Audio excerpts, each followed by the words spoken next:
Rich dad poor dad.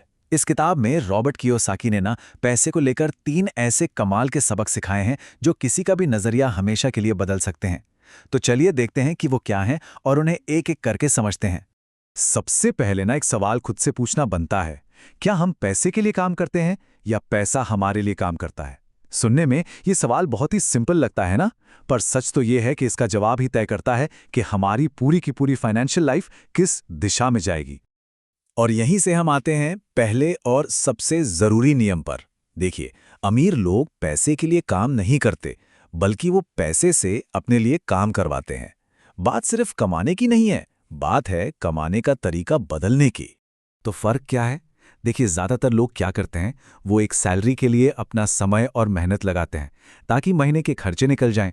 लेकिन जिसकी सोच अमीरों वाली होती है ना, वो एक ऐसा सिस्टम बनाने पर फोकस करता है जो खुद पैसा बनाता रहे, भले ही वो खुद उस वक्त काम कर रहे हों या नहीं। तो मतलब असली गेम क्या है? असली लक्ष्य है एक ऐसा सिस्टम खड़ा करना जो तब भी पैसा कमा कर दे जब आप सो रहे हों। सुना है ना पैसिव इनकम? बस यही है वो। इसी का मतलब होता है पैसे को अपने लिए काम पर लगाना। तो ठीक है, ये सिस्टम बनाना कैसे है? यहीं पर आता है हमारा नियम नंबर 2। और ये पूरा का पूरा बस एक बहुत ही सिंपल से फर्क को समझने पर टिका है, और वो फर्क है एसेट्स और लायबिलिटी के बीच का। तो एसेट क्या होता है? बड़ा ही आसान है, सच में। कोई भी ऐसी चीज जो आपकी जेब में पैसा डाले, वो एक एसेट है। बस इतना ही। कैश फ्लो आपकी तरफ होना चाहिए। और लायबिलिटी? अरे, वो इसका ठीक उल्टा है। कोई भी ऐसी चीज जो आपकी जेब से पैसा बाहर निकाले, वो एक लायबिलिटी है। तो फिर से सारा खेल बस कैश फ्लो का है, कि पैसा आ रहा है या जा रहा है। इसको एक मिसाल से समझते हैं। मान लीजिए, सिर्फ दिखावे के लिए 50,000 रुपए का एक महंगा फोन खरीद लिया।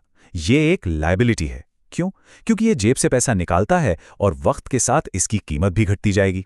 लेकिन अगर उन्हीं 50,000 रुपए को कहीं इन्वेस्ट कर दिया जाए, उन्हें काम पर लगा दिया जाए, तो वो एक एसेट बन जाता है, क्योंकि अब उसमें यह ताकत है कि वो भविष्य में आपकी जेब में और पैसा डालेगा।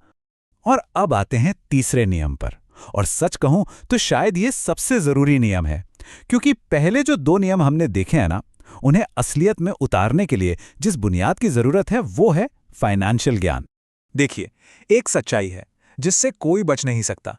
हम चाहें या ना चाहें, हमें अपनी पूरी जिंदगी पैसे से तो डील करना ही पड़ेगा। ये लाइफ का एक ऐसा हिस्सा है जिसे इग्नोर नहीं किया जा सकता। सोचिए, हम बचपन से कितनी ही किताबें पढ़ लेते हैं, दुनिया भर का ज्ञान ले लेते हैं, लेकिन अक्सर पैसों के बारे में सीखना, मतलब फाइनेंशियल नॉलेज लेना, भूल ही जाते हैं। और यही तो वजह है कि बहुत से पढ़े लिखे लोग भी पैसों के मामले में स्ट्रगल करते रहते हैं। तो इसका समाधान क्या है?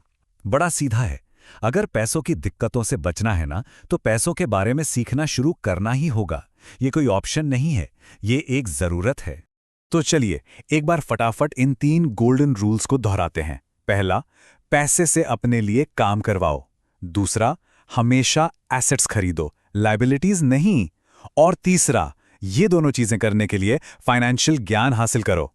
तो आखिर में बस एक सवाल है जिस पर सोचना बनता है। अगली बार जब कोई कमाई हो, तो ये जरूर सोचिएगा कि उससे एक एसेट खरीदा जाएगा या एक लायबिलिटी, क्योंकि इसी जवाब पर किसी का भी फाइनेंशियल भविष्य टिका होता है।